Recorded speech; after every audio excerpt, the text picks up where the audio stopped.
আপনি সঠিক বিচার করে দেন। এবার তিনি বললেন সঠিক বিচার হলো এই ছেলের ফাঁসি হবে। জোরে বলেন ঠিক কিনা? কারণ সে মানুষ হত্যা করেছে, তার ফাঁসি হবে অথবা তাকে হত্যা করা হবে। হত্যার পরিবর্তে হত্যা, এটাই তো নিয়ম। কারণ কোরআনের এটা হলো নির্দেশ, কেউ যদি কাউকে হত্যা করে তাহলে ওই ব্যক্তির আত্মস্বজন যে হত্যা করেছে তাকে হত্যা করবে, প্রথম শর্ত এটা।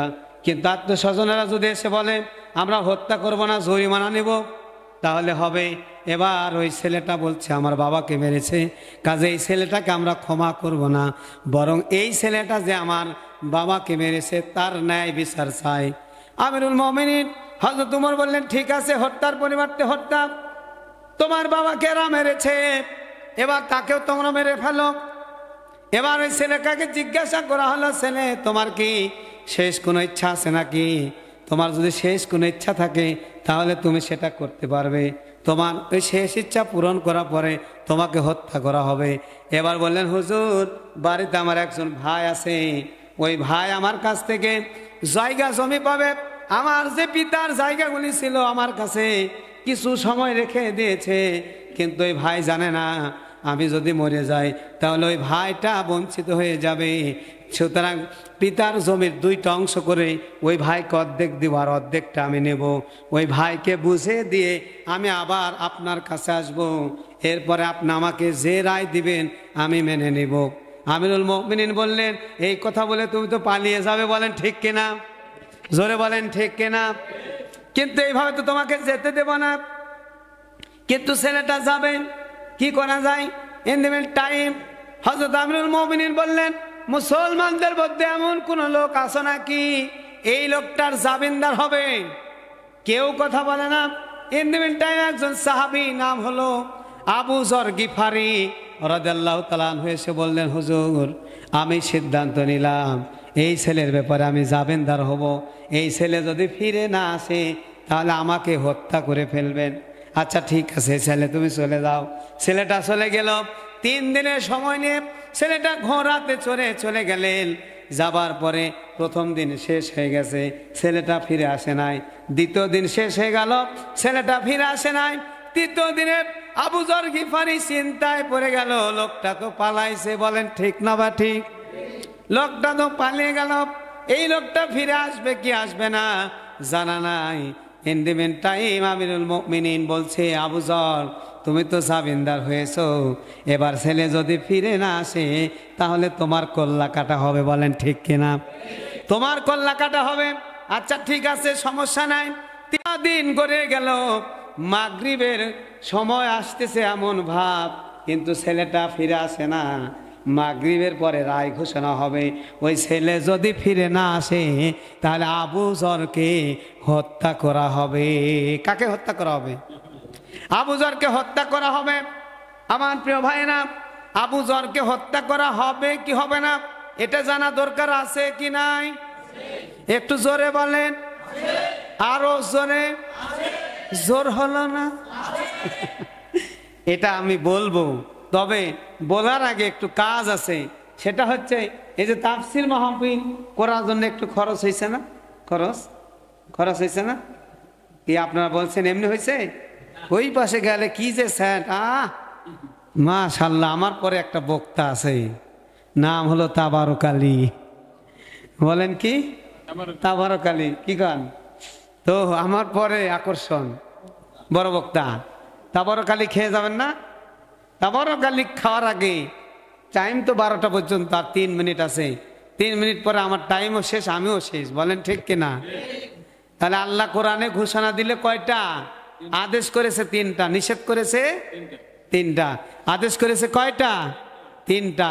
নাম্বার 1 ওয়াল আদলি, তোমাকে ন্যায় বিচারক হতে হবে। ওয়াল ইহসান, তোমাকে ইহসান করতে হবে। আল ওয়াতি ওয়া ইতা ইযিল কুরবা, তোমার নিকট আত্মীয় স্বজন যারা আছে তোমার সম্পদটা ঠিক মতো বুঝে দিতে হবে।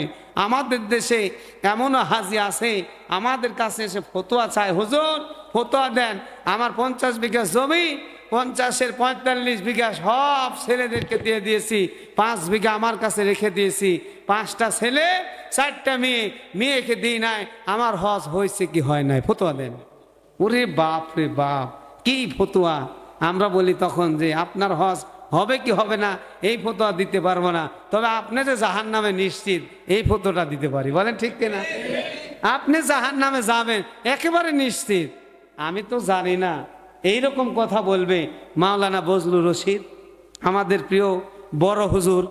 আমাকে বাণীশ্বরে প্রশ্ন করেছে, আমি কিন্তু উত্তর জানি, কিন্তু বাপজান অনেক সময় সভাপতি, সেক্রেটারি, সদস্য, এলাকার বড় বড় মুরব্বী, তাদের সামনে হক কথা বললে একটু খবর আছে। বলেন ঠিক কিনা? ওই সময় বুদ্ধি করে অ্যাঙ্গেলে ডোজ মারতে হয়। ঠিক আছে না? মানে এক হুজুর ওই মসজিদে ওয়াজ করেছে সুদের বিরুদ্ধে। মসজিদের সভাপতি সুদ খায়, দাওয়াত দিয়ে নিয়ে যে বলছে, হুজুর ওয়াজ করার জায়গা পান না, আমি যে সুদ খাই এই কথা মসজিদে গিয়ে বলা লাগবে, তা মুসল্লিদের সামনে খাইতে দিয়ে বলতেছে। হুজুর চিন্তা করে, বাপ রে বাপ, আমি ওয়াজ করলাম সুদের, সভাপতির বেঁধে গেল, আচ্ছা ঠিক আছে এই ওয়াজ আমি আর করবো না। দ্বিতীয় জুমাতে এসে ওয়াজ করতেছে পর্দা নিয়ে। কিনে? পর্দা নিয়ে। পর্দা বেপর্দায় থাকলে কি কি হয়? বেপর্দায় থাকলে ক্ষতি, অমুক তমুক, এই সেই। পর্দায় থাকলে, যারা বেপর্দায় থাকে তাদের স্বামীর ব্যাপারে নবীজি বলছে আর দায়ুস লা ইয়াদখুলুল জান্নাহ, যারা দায়ুস তারা কখনো জান্নাতে যাবে না। অর্থাৎ যাদের স্ত্রী পর্দায় থাকে না তারা কখনো জান্নাতের ঘ্রাণ পাবে। আর একটু জোরে বলেন। যাদের স্ত্রী পর্দাতে থাকে না তারা কখনো জান্নাতে, কথা পরিষ্কার, জান্নাতের ঘ্রাণ পর্যন্ত পাবে না, জান্নাতের গন্ধ পাবে না। হুজুরের ওয়াজ করা শেষ, সেক্রেটারি, ক্যাশিয়ার তাকে দাওয়াত দিয়ে বাড়িতে নিয়ে যা বলছে, হুজুর আপনি যে ওয়াজ করলেন, আমার বউ যে গ্রামীণ ব্যাংকে চাকরি করে, ব্র্যাক ব্যাংকে চাকরি করে, বেপর্দায় থাকে, এই কথাটা আমার কানে এসে বললেই তো হতো। আপনি মসজিদের মুসল্লি নিয়ে খুতবা দিচ্ছেন, হুজুর আপনি জায়গা পান না, আপনার ইমামতিতে এই মসজিদে হবে না, কারণ আপনি আমার বিরুদ্ধে ওয়াজ করছেন। হুজুর কয়, হাই রে বা, আমি কি করলাম? আমি ওয়াজ করি কারা বুঝে কি? আচ্ছা ঠিক আছে, সামনের দিন থেকে আমি আর এই ওয়াজ নসিহত বাদ, এখন শুধুমাত্র আরবিতে খুতবা পড়বো, নামাজ পড়বো, বাড়িতে যাব, হাত দিয়ে তোপা নিয়ে যাব, বউ সাল নিয়ে খাবো। এই চিন্তা করে পরের জুমাতে হুজুর চলে এসেছে। আসার পরে বলছে, এক মসজিদে ইমামতি নিয়ে স্যার বলেছে কোনো ওয়াজ হবে না, ওয়াজ বাদ, আপনাকে আমাকে নেবে। মাশাআল্লাহ কণ্ঠ ভালো, সবাই বলছে আচ্ছা ঠিক আছে, ওয়াজ না হলে সুবিধা, অত ওয়াজ শোনা যাবে না। হুজুর আপনি খালি শুধু আরবিতে খুতবা পড়বেন আর দোয়া করবেন, নামাজ পড়ে চলে যাবেন। আচ্ছা হুজুরও খুশি, মুসল্লিও খুশি। হুজুর এবার নামাজ পড়তে গিয়ে চিন্তা করলেন, ফজিলতে সূরা দে শুরু করে ভালো। ফজিলতে সূরা ইয়াসিন ফজিলতে সূরা না? মুমূর্ষ ব্যক্তির পিছনে আল্লাহ নবী বলছেন, যেই ব্যক্তি অসুস্থ ব্যক্তির সামনে যদি সূরা ইয়াসিনকে একবার তেলাওয়াত করে, ওই ব্যক্তির মৃত্যুটা আল্লাহ সহজ করে দেন। আর একবার জোরে বলেন সুবহানাল্লাহ। তখন ইমাম সাহেব চিন্তা করলো যে তাহলে এই সূরা ইয়াসিন দিয়ে আজকে আমি নামাজ পড়াবো। প্রথম রাকাতে শুরু করলেন ইয়াসিন,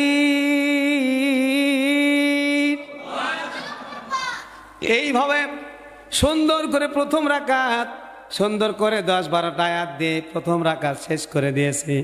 পিছন থেকে মুসল্লি সিগন্যাল মারতেছে, মানে ওর মনে হচ্ছে কি জানি হচ্ছে। অনেক মুসল্লি আছে ওয়াজ শুনলে আর ওই চান্দু ওর মাথা গরম হয়ে যায়, চিন্তা করে হুজুর ওয়াজ বাদ দিয়ে করে কি? জোরে বলেন ঠিক কিনা? এরকম চান্দু আছে না নাই? তো হুজুর তো ইয়াসিন পড়তেছে কিন্তু পিছন থেকে সিগন্যাল মারতে, না ঠিকঠাক হচ্ছে না। দ্বিতীয় রাকাতে হুজুর চিন্তা করলো ফজিলতের সূরা পড়ব। কেউ যদি সূরা ইখলাস 3 বার পড়ে এক খতমের সব। জোরে বলেন সুবহানাল্লাহ, আরো জোরে বলেন সুবহানাল্লাহ।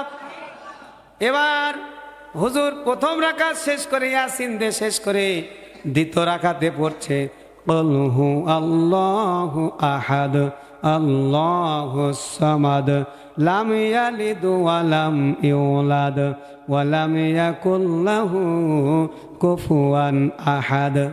এখানে আল্লাহর পরিচয়। হুজুর চিন্তা করলেন প্রথম রাকাত দ্বিতীয় রাকাত সুন্দর করে কণ্ঠ দিয়ে একেবারে সুললিতভাবে নামাজটা শেষ করেছে। এবার ওই মসজিদের ক্যাশিয়ার দাওয়াত দিয়ে বলতেছে, হুজুর আপনি আগের সভাপতি এবং আগে বর্তমান সভাপতি তাদের নামে সূরা পড়লেন, কিন্তু আমার নামে কি কিছুই নাই? ইমাম সাহেব চিন্তা করে, বিষয়টা বুঝলাম না, কি বলেন আপনি, কি বলছেন? আপনার বিষয়টা আমি বুঝলাম না। বলছে আগের আগের আগের সভাপতি নাম হলো ইয়াসিন। ও তাই নাকি? ও তাই নাকি? আমি তো এটা জানি না ভাই, আসলে জানি না। পরের সভাপতি নাম হলো আহাদ, তার ছেলের নাম সামাদ। লেও ঠেলা সামলাও। হুজুর চিন্তা করে, এখানেও রাজনীতি, আমি যে সূরা বললাম তাও সমস্যা। হাই রে হাই, কি করি? তাহলে তো এই ইমামত তো শেষ। এইবারে যেহেতু আমাদের কাছে এই সমস্যাটা আসে, আমি হচ্ছে মাজলিসুল মুফাসসিরিন, বাংলাদেশ মাজলিসুল মুফাসসিরিন রাজশাহীর আমি জেলা সভাপতি, তাহলে আমাদের কাছে এই সমস্যাটা আসবে, আসবেই তো নাকি? এবার হুজুর চিন্তা করেছে, সর্বনাশ, যা করি তাই তো মুসল্লিকে লাগে, লাগবে তো। আপনি যখন নামাজের কথা বলবেন, বেনামাজি তো খেপে যাবে, ঠিক কিনা বলেন? আপনি সুদের কথা বলবেন, সুদকুর খেপে যাবে, বলেন ঠিক কিনা? আপনি যদি ন্যায় বিচারের কথা বলেন, যারা বিচার করে, অন্যায় করে, তাদের তো লাগবেই, জোরে বলেন ঠিক কিনা? এবার হুজুর চিন্তা করেছে সামনের জুমাতে দোয়া হবে, লোকটার নাম বাবর। কি দোয়া করবে? বাবরের নামে তো কোনো সূরাও নাই, দোয়াও নাই, বলেন আছে? আবশ্যক আছে? নাই। হুজুর চিন্তা করে, হাই রে হাই, বাবরের না, এই বাবর থাকলে আবার মাইন্ড করেন না, আছেন নাকি? ও আচ্ছা আচ্ছা, ঠিক আছে, ওটা আমার প্রিয় মানুষ, তার কথা বললে সমস্যা নাই, মানে আমি বুঝাচ্ছি এখানে যে কমন পড়ে যাবে আমি তো জানি না। আচ্ছা সমস্যা নাই, এটা আমি বুঝাচ্ছি, এরকম স্বভাব কমন পড়ে গেছে, কি ঠিক না বা ঠিক?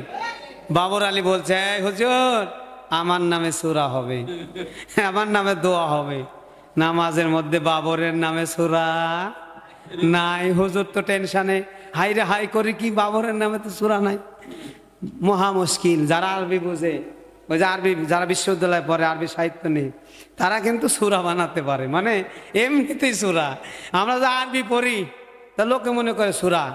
আমার এক দুলা ভাই আছে, ল্যাংটা সুলাইমানের মুরিদ, ও যখন শুরু করে মারিফতের কথা, মাথায় নষ্ট মামা, কি বলতে কি বলে দেয়, সব শেষ, বলে নামাজ লাগবে না, তাই নাকি? পরে না নামাজ কালাম, পরে না নামাজ কালাম, গাজায় মারে দম, রাখে না রমজানের রোজা, ইফতার খাওয়ার জম। আছে না নাই? জোরে বলেন, আছে না নাই? বলে হুজুর কা বলতো জমলো, ঠিক কিনা বলেন? আরো জোরে বলেন ঠিক কিনা?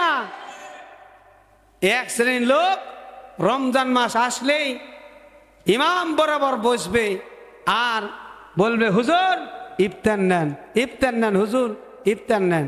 হুজুর বলে, এখনো তো 5 মিনিট বাকি, ইফতার কেমনে নি?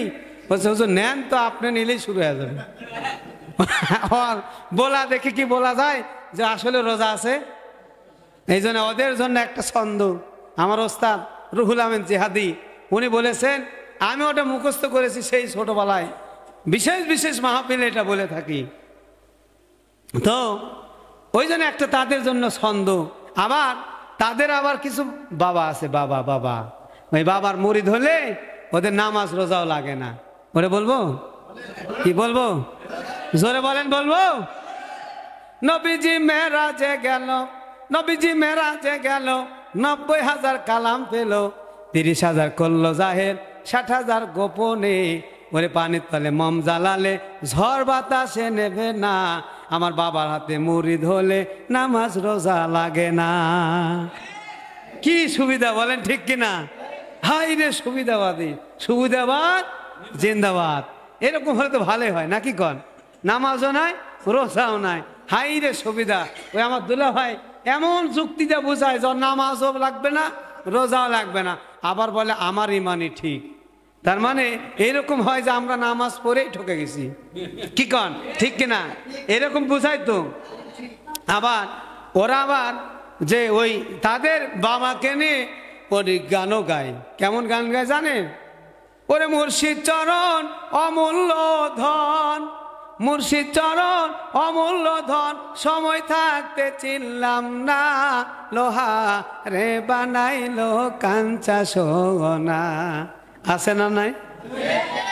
আপনার খুঁটি পাড়া সেদিন থেকে গান হচ্ছে, ওই খানকাতে গান হচ্ছে, ওই বাজনা বাজাচ্ছে আর গান গাচ্ছে, আর একটু পর দেখে আবার বাজনা বাজাচ্ছে, ও প্রিয়া, ও প্রিয়া তুমি কোথা।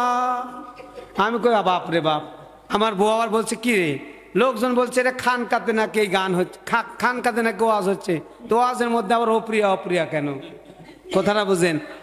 মানে ডিজে মারছে, ডিজে ডিজে ডিজে। আমাদের তাহিরি সাহেব যে ডিজে মারে ওরকম ডিজে মারতেছে। তো এবার বলছে ওরে মুর্শিদ চরণ অমূল্য ধন, মুর্শিদ চরণ অমূল্য ধন, সময় থাকতে চিনলাম না, লোহা রে বানাইলো কাঞ্চা সোনায় আমার মুর্শিদ পরশমণি গো, আমার দয়াল পরশমণি গো, লোহা রে বানাইলো কাঞ্চা সোনা। আছে না নাই?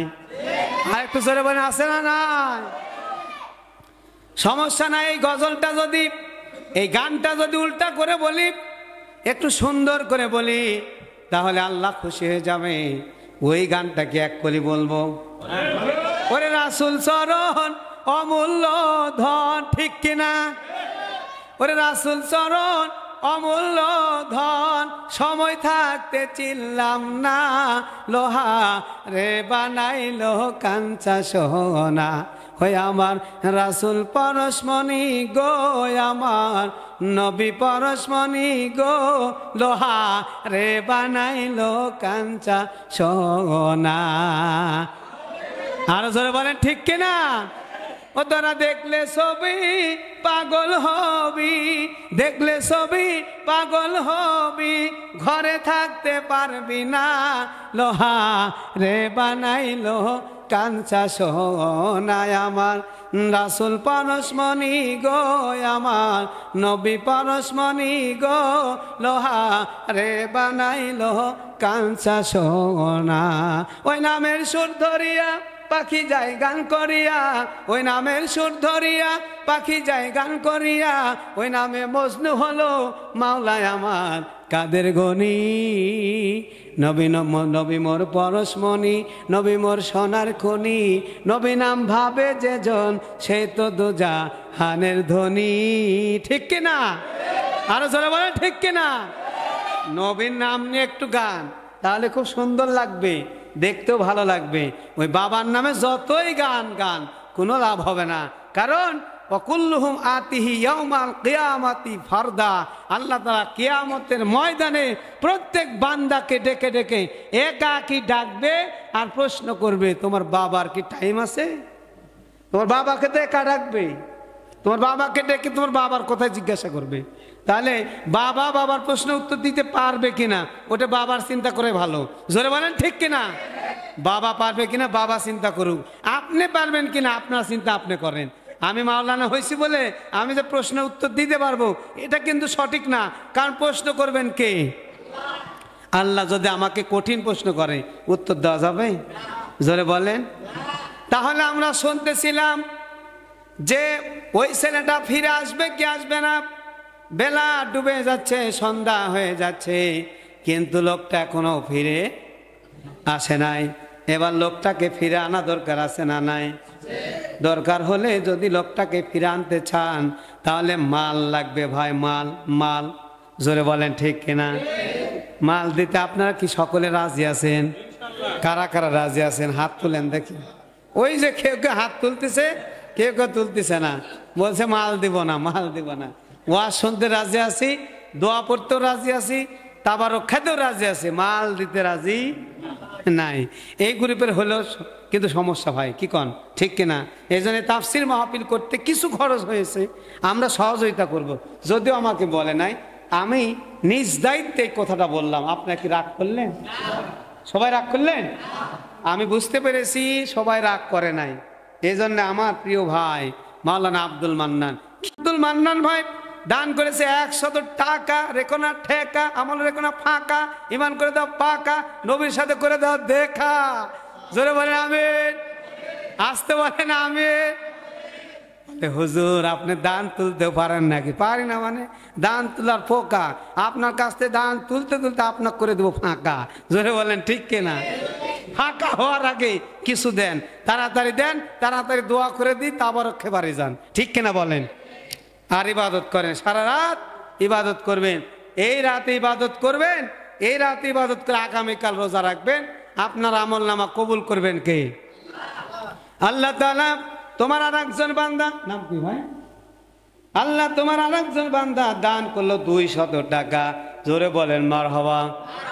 আরো জোরে মারহাবা। মাসুদ ভাই দান করেছে 200 টাকা, বলেন আমিন মারহাবা। আর একজনে 100 টাকা। আল্লাহ তাআলা এই 5000 10,000-এর পার্টি কেউ নাই? গজল ধরতে হবে, গজল গজল মা বোনদের ব্যাপারে গজল গাইতে হবে।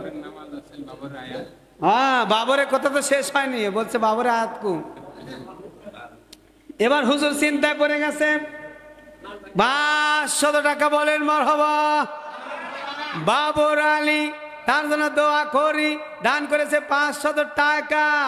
রেখো না ঠেকা, আমলে রেখো না ফাঁকা, ইমান করে দাও পাকা, কবরে থাকতে হবে একা, নবীর সাথে করে দাও দেখা, জান্নাতে থাকার করে দাও জায়গা। জোরে বলেন আমিন। চিৎকার মেরে বলেন আমিন। মামুনুর রশিদ মামুন ভাই দান করেছেন 100 টাকা, আর একজন 50 টাকা, আর একজন 100 টাকা। আল্লাহ কবুল করে নাও, জানে মালে বরকত দাও। জোরে বলেন আমিন। হুজুর এখন বলতেছে বাবরের নামে দেন, এর মাঝে মাঝে দেন আবার 100 টাকা। আল্লাহ কবুল করে নাও, জানে মালে বরকত দাও, ইমানে বরকত দাও। আল্লাহ ইমানে কবুল করে নাও। রব্বুল আলামিন তোমার প্রিয় বান্দা বান্দিরা যে নিয়াতে দান করে গেল, এহকাল পরকাল রেখো আল্লাহ ভালো। আমার মা বোনেরা আপনারা দান করবেন। আপনাদের ওয়াজ হলো, আল্লাহর নবী বলছেন 500 টাকা বাকি। হ্যাঁ দেখছেন, আমার সাথে জিনের মতো শুনে ফেলেছি। ক্লাসে ছাত্রদেরকে বললে আমার সাথে 60টা জিন আছে বাবা, তুমি যদি পিছনেও কিছু বলো ধরা খেয়ে যাবে। বুঝতে পারলেন? এটা একটা টেকনিক নাকি? আমাদেরকে দেখে জিনও ভয় খায়, কি বলেন ঠিক কিনা? তারপর একটা কথা আছে, আমার একটা জিনের সাথে আমার একটা জিনের সাথে আসলে প্রেম আছে। আজিজুল হক জিনের নাম, আজমিরে থাকে। নাম কি? আজিজুল হক। মাঝে মাঝে আমাদের বানেশ্বর মসজিদে আসে, এসে নামাজ আদায় করে। তো যেদিন আসে সেদিন আমি জানি। তো একদিন আমি বলছি নামাজ পড়তে পড়তে, এইখানে জিন আছে, কিছু মুসল্লি ওই জায়গা ছেড়ে দিয়ে চলে গেছে। এখন আমি ভাবলাম কি ব্যাপার, এই জায়গা ফাঁকা। হঠাৎ মনে হলো জিনের কথা বলেছি। তো সভাপতি তো আগেই পালাইছে। সভাপতি বলছে হুজুর আসলে কি সত্যি জিন আসলো নাকি? আমি বললাম হ্যাঁ, এই মসজিদে মাঝে মাঝে জিন আসে। বলছে তাহলে আমি আর আসবো না। আমি বললাম আপনি যেখানে বসেন ওই জায়গাতে জিন বসে না, চিন্তা করেন না, টেনশন নাই। এরকম। যাই হোক, তো ওই ব্যক্তি বলেছে, আমি শুনতে পেয়েছি বাবর আলীর নামে দোয়া করলাম। ইমাম সাহেব এবার বাবর আলীর নামে সূরা পড়বে, কারণ সূরা না পড়লে বেতন নাই। এখন ইমাম সাহেব ডোজ দিচ্ছে অ্যাঙ্গেলে। আপনি যদি ইমাম সাহেবকে ডোজ দেন প্যান্ডেলে, ইমাম সাহেব আপনাকে ডোজ দিবে অ্যাঙ্গেলে। বলেন ঠিক কিনা? কারণ আপনার কাছে যদি প্যান্ডেল থাকে, ইমামের কাছে অ্যাঙ্গেল আছে। বলেন ঠিক না ব্যাটি? ইমাম সাহেব এবার অ্যাঙ্গেলে দোয়া পড়তেছে ওই বাবরের জন্য। সূরাতুল ফাতিহা শেষ করেছে প্রথম রাকাতে, একটা সূরা দিয়ে শেষ করে দ্বিতীয় রাকাতে হুজুর চিন্তা করতেছে এক আধ দিনের নামাজ যা হয় হোক, আজকে ইমামতি রক্ষা করাই লাগবে। এই বাবর আলীর অত্যাচারে তো আমি ইমামতি করতেই পারি না, তবে এই বাবর আলী না, ইনি হলেন একেবারে প্রিয় মানুষ। জোরে বলেন ঠিক কিনা? এখন বলতেছি বাবর আলী পিছন থেকে নতুন পাঞ্জাবি পরে এসে বলছে ঠিক আছে ঠিক আছে হুজুর সালা আজান। হুজুর এবার পড়তেছে আরবি শব্দ পড়তেছে, ইয়া বাবর আনতা কালবুন, আগে আসতেছে, ও আবুকা খিনজির ও জাদ্দুকা হিমার ও ইন্নাকুমুল জাহিলুন।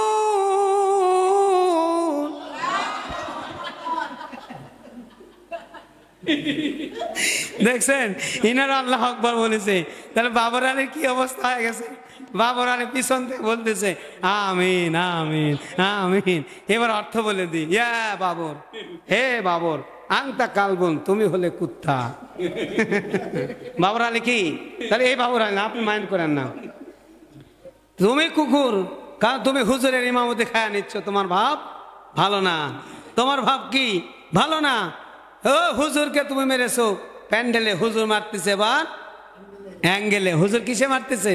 অ্যাঙ্গেলে মারছে। আর বলছে ইয়া বাবর, বাবর তো হ্যাপি খুশি, এমন খুশি, হাইরে খুশি, হ্যাপি খুশি।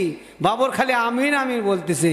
অর্থ হলে ইয়া বাবর, হে বাবর, আংতা কালবুন, তুমি হলে কুকুর। বাবর আলী কি, যারা কুকুর, যারা শুকুর, তারাই কিন্তু ইমামের বিরোধিতা করে। জোরে বলেন ঠিক কিনা, জোরে বলেন ঠিক কিনা। ইমাম সাহেব বলছে হে বাবর তুমি কুকুর, বাংলা বলা হয় কুত্তা, বলেন ঠিক কিনা। বাবু কা খিনজির, তোর বাপ হচ্ছে শুকুর। ও জাদ্দুকা হিমান, তোর দাদা গাধা। ওয়াইন্না কুমুল জাহিলুন, তোর 14 গোষ্ঠী মূর্খ। তাহলে ইনাকে বলছি না ভাই, ঠিক আছে, আবারও বলছি, মাফ করে দিন, আমি আসলে আপনার নাম জানতাম না, তাহলে ওয়াজটা আমি পরিবর্তন করে অন্য নামে বলতাম। যাই হোক, কোনো সমস্যা নাই, না না সুরা চেঞ্জ করে দিতাম। তো যাই হোক, যাই হোক, ঠিকই বলেছেন। আসলে এটা একটা বোঝানোর চেষ্টা করতেছি যে এইভাবে করেছে। বাবর আলী খুব খুশি, খুশি এত লাভ নাই, অর্থ খুবই খারাপ, ঠিক কিনা বলেন, ঠিক কিনা বলেন। এই 15.5 বছর এই দোয়া করার সময় ওই ঝামেলাটা হয়েছে। কানে কানে এসে বলে হুজুর ওই বাবার নামে দোয়াটা ঠিক মতো করে, তাছাড়া কিন্তু হুজুরগিরি শেষ। নেতার নামে করো, অমুকের নামে করো, তমুকের নামে করো, দোয়া করতে করতে হুজুরের মুখ দিয়ে একেবারে ফেনা তুলে ফেলেছে। জোরে বলেন ঠিক কিনা। তারপরেও আসে আমাদেরকে বলে তুই রাজাকার। একজন এসে আমাকে বলছে তুই রাজাকার। আমি বলছি আমি রাজাকার মানে, আমার বাপও তো ওই সময় হয় নাই।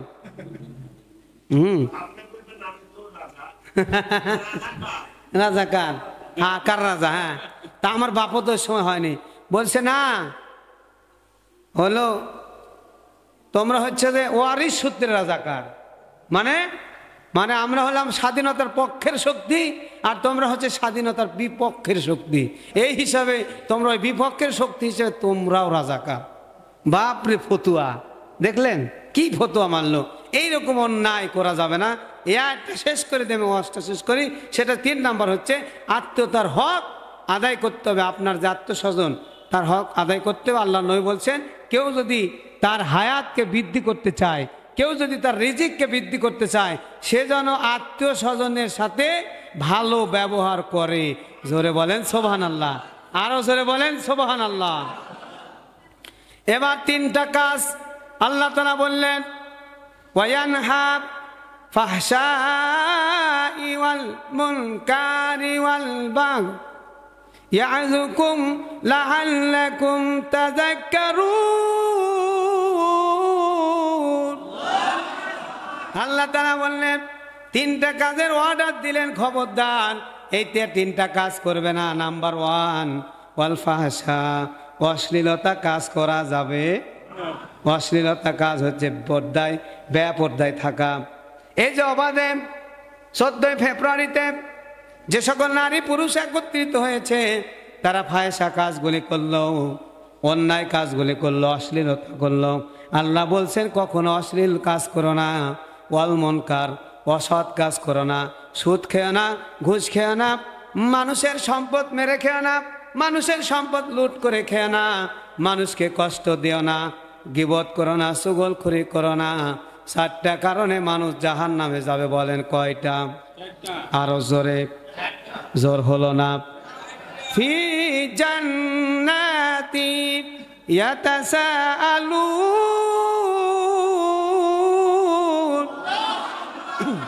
ইয়াতাসালুনা আনিল মুজরিমিন মা সালাকাকুম ফি সাকর। আল্লাহ তাআলা যারা সৎ কাজ করেছিল তাদেরকে জান্নাতে দেবে। ওই জান্নাতে থাকা অবস্থায় জাহান্নামের দিকে তাকিয়ে দেখবে অনেক লোক জাহান্নামে গেছে। এবার জান্নাতি বান্দারা ওই জাহান্নামী লোকদেরকে জিজ্ঞাসা করবে, এটা তো খুব খারাপ জায়গা, এখানে তোমরা কেন এসেছো? তারা বলবে আমরা 7টা কারণে এখানে এসেছি। তারা যে উত্তর দিবে আল্লাহ তাআলা সেই কারণটা বর্ণনা করেছে। কারণ হলো 7টা। জাহান্নামে যাওয়ার কারণ কয়টা? আরো জোরে, জোর হলো না, জোরসে বলেন। মিছিল করেন নাই, মিছিল করেন নাই। তাহলে 7টা নাম্বার 1 হলো, 1 নাম্বার আল্লাহ রাব্বুল আলামিন বলে দিচ্ছেন ক্বালু লাম নাকু মিনাল মুসাল্লিন। তারা বলবে, যারা জাহান্নামে গেছে ওরা বলবে আমরা নামাজ পড়তাম না, আমরা নামাজি ছিলাম না। তাহলে জাহান্নাম থেকে বাঁচার জন্য, জান্নাতে যাওয়ার জন্য 5 ওয়াক্ত নামাজ দরকার আছে না নাই? কারা কারা 5 ওয়াক্ত নামাজ জামাতের সাথে পড়বেন? লিল্লাহি তাকবীর। আল্লাহ তাআলা সকল হাতগুলি তুমি কবুল করো, বলেন আমিন। 1 নাম্বার কারণ হচ্ছে জাহান্নামে যাওয়ার, সেটা হচ্ছে 5 ওয়াক্ত নামাজ যারা পড়ে না, রাতের নামাজ, দিনের নামাজ, সকল নামাজ। তাহলে যারা বলে আমরা নামাজ না পড়লেও ঈমান ঠিক আছে, আর কি ঈমান আছে? ঈমানই নাই। 2 নাম্বার হলো রব্বুল আলামিন বলেন ক্বালু লাম নাকু মিনাল মুসাল্লিন ওয়া ক্বালু নুতঈমুল মিসকিন। 2 নাম্বার হচ্ছে যারা অসহায় মিসকিনদের পেটে মুখে যারা খাবার দেয় নাই, কেড়ে নিয়েছে। খাবার তো দেয় না, আবার কেড়ে নিয়েছে। 3 নাম্বার হলো যারা ওই যে ফাহেসা কাজ করেছে, মুনকার কাজ করেছে, অসৎ কাজ করেছে, একজন আর একজনের গীবত করেছে, আছে না নাই? আর একটু জোরে বলেন, আছে না নাই? 4 নাম্বার জাহান্নামে যাওয়ার কারণ হচ্ছে যারা কিয়ামত দিবসকে অস্বীকার করেছে। এই কাজগুলি যারা করবে, আল্লাহ তাআলা বললেন এই 3টা কাজ তোমরা কখনো করো না। 1 নাম্বার ফাহেসা কাজ, 2 নাম্বার অসৎ কাজ মুনকার, 3 নাম্বার ওয়াবগি, তোমরা কখনো কোনো অবস্থায় তোমরা সীমা লঙ্ঘন করো না। মনে রাখবেন ফেরাউন, নমরুদ, আবু জেহেল সীমা লঙ্ঘন করার কারণে তারা পৃথিবীর ইতিহাস থেকে তাদের ইতিহাস মুছে গিয়েছে। এখনো যারা সীমা লঙ্ঘন করবে তাদের ইতিহাস থাকবে না। জোরে বলেন ঠিক কিনা? এটা আপনারা সাক্ষী, জোরে বলেন ঠিক কিনা? আল্লাহ তাআলা আমাদের সবাইকে আজকের আলোচনা বুঝান এবং আমল করার তৌফিক দান করুন। সকলে বলেন আমিন, সকলেই বলেন আমিন। আমরা এক্ষুনি দোয়া করে দেবো ভাই, অনেক আলোচনা করে ফেলে দিয়েছি, 12টা পর্যন্ত টাইম দিয়েছে, 25 বাজিয়ে দিয়েছি। চিন্তা করলেন 12টা 25 আর চলবে না। যাই হোক, অনেক আলোচনা করেছি, রাতের ইবাদত করতে হবে। খুতবার শেষ, ফাজকুরুনি। রব্বুল আলামিন বলেন এবার ওয়াজ যেটা করলাম, ওয়াজের শেষ অংশ শেষ করে দিই। সেটা সভাপতি বলেছে, বলাই লাগবে, ঠিক কিনা বলেন? কষ্ট পাচ্ছেন? কষ্ট পাচ্ছেন বাবাজি? এই যে বাবাজি 1 মিনিট কষ্ট হবে, 1 মিনিট। রব্বুল আলামিন বলেন ফাযকুরুনি আযকুরুকুম ওয়াশকুরুনি ওয়ালা তাকফুরুন। আরো জোরে বলেন আল্লাহু আকবার। বুঝতে পারেন নাই? আরেকবার বলেন আল্লাহু আকবার। রব্বুল আলামিন বলেন বান্দা ফাযকুরুনি, তোমরা আমাকে স্মরণ করো, ফাযকুরুনি আযকুরুকুম ওয়াশকুরুনি ওয়ালা তাকফুরুন। আল্লাহ বলেন বান্দা তুমি যদি আমাকে স্মরণ করো, আমি আল্লাহ তোমাকে স্মরণ করব। তুমি যদি আমাকে স্মরণ করো, আমি আল্লাহ তোমাকে স্মরণে রাখব।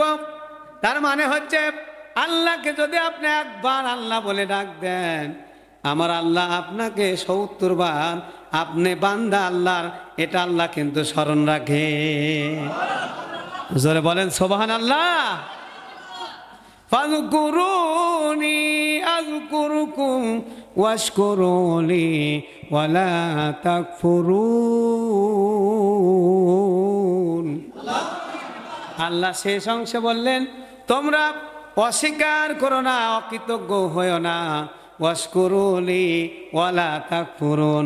আল্লাহ বলছেন তোমরা কখনো অস্বীকারও করবে না, অকৃতজ্ঞও হবে না। তাহলে আল্লাহ এখানে শর্ত দিলেন, যদি তোমরা আমাকে স্মরণ করো, আমার ইবাদত করো, তাহলে আমি আল্লাহ তোমাকে স্মরণে রাখবো। তোমরা কখনো কোনো অবস্থায় কুফরিও করো না আর আমাকে অস্বীকার করো না, করলে খবর আছে, ঠিক কিনা? ইয়া আইয়াতুহান নাফসুল মুতমাইন্না ইরজিই ইলা রাব্বিকি রাদিয়াতাম মারদিয়া। এবার আল্লাহর সাথে সমাধান দিচ্ছেন, ফাদুখুলি ফি ইবাদি ওয়াদুখুলি জান্নাতি। যদি তোমরা আমার বান্দার মধ্যে প্রবেশ করো, কারণ আমার যে সকল বান্দারা হে প্রশান্ত আত্মা আল্লাহর সন্তুষ্ট অর্জনের জন্য তোমরা চেষ্টা করো, আর আমার বান্দার মধ্যে যদি তোমরা প্রবেশ করো, আমি আল্লাহ খুশি হয়ে তোমাদেরকে যে জিনিসটা দান করব সেটা হচ্ছে জান্নাত। আরো জোরে জোরে বলেন সুবহানাল্লাহ। আল্লাহ যেন শেষ সময় আমাদেরকে সেই জান্নাত দেন, সকলে বলেন আমিন। সেই জান্নাতে যাওয়ার জন্য 1 সেকেন্ডের মধ্যে এক ব্যক্তি 5,000 টাকা দিতে পারবেন? না পারলেও আসি, পারলেও আসি, ঠিক কিনা বলেন? ইনশাল্লাহ। যে দেখছেন ওয়াজ কারে কয়, কত প্রকার কি কি শুনে নেন। 5,000 দিবে, জোরে বলেন মারহাবা। আর একবার বলেন মারহাবা। ভাই সভাপতির নাম লিখলেন 5,000 টাকা, সেক্রেটারি থাকলে আপনি দিতে পারেন নাকি? কন মা বোনেরা দিতে পারেন, আমি আর কালেকশন করবো না। যদি কারো 5,000 টাকা দেওয়ার ইচ্ছে থাকে শেষ পর্যন্ত মুনাজাত পর্যন্ত দিতে পারবেন। আল্লাহ যেন কবুল করেন, সকলে বলেন আমিন। এই 5,000-এর মধ্যে 100, 200, 500, 3,000, 2,000, 4,000 আছে না নাই? যে যা পারেন দিবেন ইনশাল্লাহ বলেন। এখন আমরা দোয়া করি, আল্লাহুম্মা সাল্লি আলা মুহাম্মাদিন ওয়া আলা আলি মুহাম্মাদ কামা সাল্লাইতা আলা ইব্রাহিম ওয়া আলা আলি ইব্রাহিম ইন্নাকা হামিদুম মাজিদ। اللهم بارك على محمد وعلى آل محمد كما باركت على إبراهيم وعلى آل إبراهيم إنك حميد مجيد اللهم آمين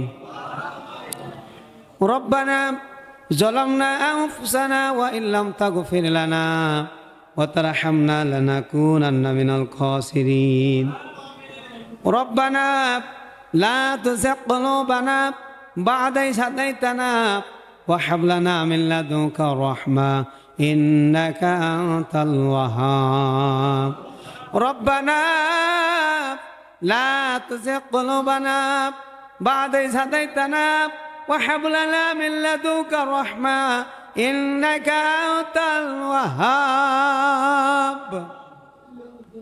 اللهم حاسبني حسابا يسيرا اللهم حاسبني حسابا يسيرا يا حي يا قيوم برحمتك استغيث يا حي يا قيوم برحمتك استغيث বিশাল আসমানের মালিক, বিস্তৃত জমিনের মালিক আল্লাহ, তোমার আসমানের নিচে জমিনের উপরে আমার চাইতে গুনাহগার, আমার চাইতে তোমার কাছে একেবারে নিম্ন ব্যক্তি আর কেউ নাই। তোমার প্রিয় বান্দাদেরকে সঙ্গে নিয়ে গভীর রাত্রিতে লাইলাতুন নিসফু মিন শাবানের রাত্রিতে আল্লাহ তোমার আলিশান শানে দুখানা হাত পেতেছি। আল্লাহ তাআলা রাত্রি মাগরিবের পর থেকে রাত্রি 12:30 পর্যন্ত তোমার প্রিয় গোলামেরা, তোমার প্রিয় বান্দারা কোরআনে কারিমের কথাগুলি শুনেছে, মনোযোগ দিয়ে শুনেছে। আর এই কথাগুলি শোনার মাধ্যমে তারা স্বীকৃতি দান করেছে তারা 5 ওয়াক্ত নামাজ কখনো ছেড়ে দেবে না। আল্লাহ তাআলা কোরআনের কথাগুলি শুনতে গিয়ে যতগুলি সওয়াব হয়েছে সমস্ত সওয়াবগুলি আমাদের প্রিয় নবী আখিরি নামদার তাজদারে মদিনা নবী পাকের আড়াল করে সবখানা পৌঁছে দাও। আল্লাহ তাআলা আমরা বড় গুনাহগার, জীবনে অনেক গুনাহ করেছি, গুনাহ করতে করতে নিজেকে একেবারে শেষ করে দিয়েছি। আমাদের তোমার কাছে আল্লাহ মাফ চাওয়ার মতো কোনো যোগ্যতা নাই। তোমার নাম রহমান, তোমার নাম রহিম, তোমার নাম গফফার, রব্বুল আলামিন। রহিম রহমান নামের ওসিলায় আল্লাহ তাআলা আমাদের জীবনের জানা জানা সাগিরা কাবিরা জাহিরি বাতিনি যত প্রকারের গুনাহ আছে ওগো মাওলা আমাদের জীবনের সমস্ত গুনাহ তুমি মাফ করে দাও। এই মুহূর্তে মনে পড়ে গেল আমাদের জনম দুঃখিনী মা, যার অন্ধকার কবরে চলে গেল। রব্বুল আলামিন যে মা আমাদের জন্য রাতের পর রাত জেগেছে, আমাদের জন্য কষ্ট করেছে, চিরদিন মা কষ্ট করে যায়। রব্বুল আলামিন আমরা যখন মায়ের গর্ভে ছিলাম বুঝতে পারি নাই, ফুটবলের মতো মাকে লাথি দিয়েছি, কষ্ট দিয়েছি আল্লাহ। আমরা এই দুনিয়াতে আসার কারণে মা আমাদেরকে সেবা করতে করতে সারা রাত জেগেছিল। মা ঘুমাতে পারে নাই, সকালবেলা সবাই খেয়ে নিয়েছে।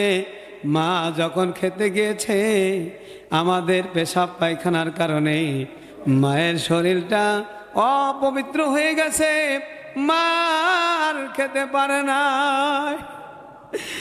রব্বুল আলামিন এরকম মা যার অন্ধকার কবরে চলে গেছে, আল্লাহ মায়ের কবরে আযাব তুমি মাফ করে দাও। ওই মাকে আল্লাহ তুমি জান্নাতি হিসাবে কবুল করে নাও। ও রব্বুল আলামিন আমাদের আব্বা জানের কথা মনে পড়ে গেল, যে আব্বা জান আমাদের জন্য কঠোর পরিশ্রম করেছেন। আব্বা জানের কত সুন্দর চেহারা ছিল, খাটাখাটি করতে গিয়ে চেহারাটা নষ্ট হয়ে গেছে। আব্বা জান আমাকে প্রতিষ্ঠা করার জন্য কতই না চেষ্টা করেছেন, সে আব্বা জান অন্ধকার কবরে চলে গেছে। আল্লাহ রব্বুল আলামিন আল্লাহ তাআলা আমাদের প্রিয় আম্মাকে, আমাদের প্রিয় আব্বা জানকে আল্লাহ তুমি মাফ করে দাও, জাহান্নামের আযাব থেকে মাফ করে দাও। আল্লাহ তুমি আমাদের আব্বা আম্মাকে জান্নাতি মেহমান হিসেবে কবুল করে নাও। আমাদের যাদের মা বাবা বেঁচে আছেন আল্লাহ তাদের নেক হায়াত বৃদ্ধি করে দাও, উত্তম রিজিকের ফয়সালা করে দাও, ইমানদার হিসাবে কবুল করে নাও। আজকে মাহফিল যারা করেছেন গভীর রজনীতে আল্লাহ জীবনের সমস্ত গুনাহকে সামনে রেখে তোমার আলিশান শানে হাত তুললাম। আজকের মাহফিলের ওসিলায় আমাদের জীবনের সমস্ত গুনাহ মাফ করে দাও। কঠিন কিয়ামতের ময়দানে যখন কেউ কারো কোনো কাজে আসবে না, সেই কঠিন মুহূর্তে আল্লাহ আমাদের এই মাহফিলটা তুমি নাজাতের ওসিলা বানায়া দাও। রব্বুল আলামিন এই মাহফিল করার জন্য এই করিডোর মসজিদ মতিহার রাজশাহীর মসজিদের যত মুসল্লি কাজ করেছেন, আমার যুবক ভাইরা যারা কাজ করেছেন আল্লাহ আমার যুবক ভাইদেরকে তুমি কবুল করে নাও। আমার যুবক ভাইদেরকে আল্লাহ তুমি আল্লাহ আমার যুবক ভাইদেরকে এ আমলের বিনিময়ে তাদেরকে ইসলামের সিপাহসালার কর্মী হিসাবে কবুল করে নাও। দুনিয়াতে তাদেরকে নেককার পরহেজগার মুত্তাকিন হিসাবে কবুল করে নাও। জান্নাতে যাওয়ার মতো তাদেরকে আল্লাহ তুমি তৌফিক দান করে দাও। রব্বুল আলামিন যারা মাহফিল শোনার জন্য এসেছে, অত্র এলাকার মুসল্লি যারা শুনতে এসেছে, দূর দূরান্ত থেকে যারা শোনার জন্য এসেছে, কিয়ামতের ময়দানে সবাইকে আল্লাহ তুমি মাফ করে দাও। আমার সঙ্গে আমার প্রিয় ভাই মাওলানা আব্দুল মান্নান ভাই, আমার সঙ্গে আমার স্নেহের প্রিয় ভাই মাওলানা জাহিদ ইকবাল, আমার প্রিয় ভাই মিডিয়া ব্যক্তিত্ব নাইমুর রহমান ভাই, আল্লাহ তাআলা তাদেরকে ইসলামের জন্য কবুল করে নাও। এই মসজিদের সমস্ত মুসল্লিকে আল্লাহ কবুল করে নাও।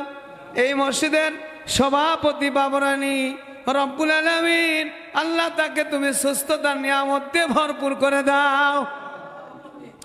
এই মসজিদের যত মুসল্লি আছে আল্লাহ সমস্ত মুসল্লিকে তুমি সুস্থতার নিয়ামত দিয়ে ভরপুর করে দাও। এই মসজিদের যত মুসল্লি আছে আল্লাহ, যত আল্লাহ কমিটির সভাপতি, সেক্রেটারি, সদস্য, ম্যানেজিং কমিটির সমস্ত সদস্য, এই মসজিদের ইমাম, মুয়াজ্জিন, এই মসজিদের সমস্ত মুসল্লি সবাইকে আল্লাহ তুমি কবুল করে নাও।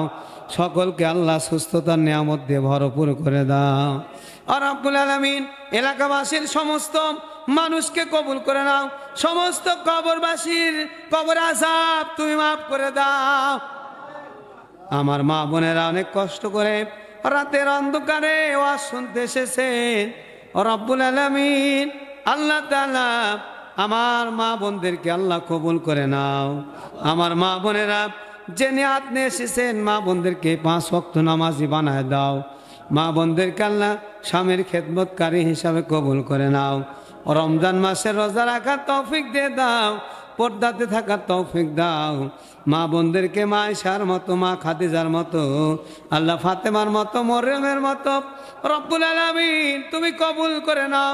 এলাকার সমস্ত মেয়েদেরকে আল্লাহ 5 ওয়াক্ত নামাজি সহ পর্দানশীল বানিয়ে দাও। রব্বুল আলামিন আমাকে যিনি দাওয়াত দিয়েছেন অ্যাডভোকেট রব্বুল আলামিন আল্লাহ ফিরোজ আলী, তুমি তাকে কবুল করে নাও। আমার আব্দুল্লাহ মামুন ভাইকে কবুল করে নাও। সবাইকে আল্লাহ কবুল করে নাও। আল্লাহ ইসলাম প্রতিষ্ঠিত হয়েছে, আল্লাহ এটা দেখার তুমি তৌফিক দান করে দাও।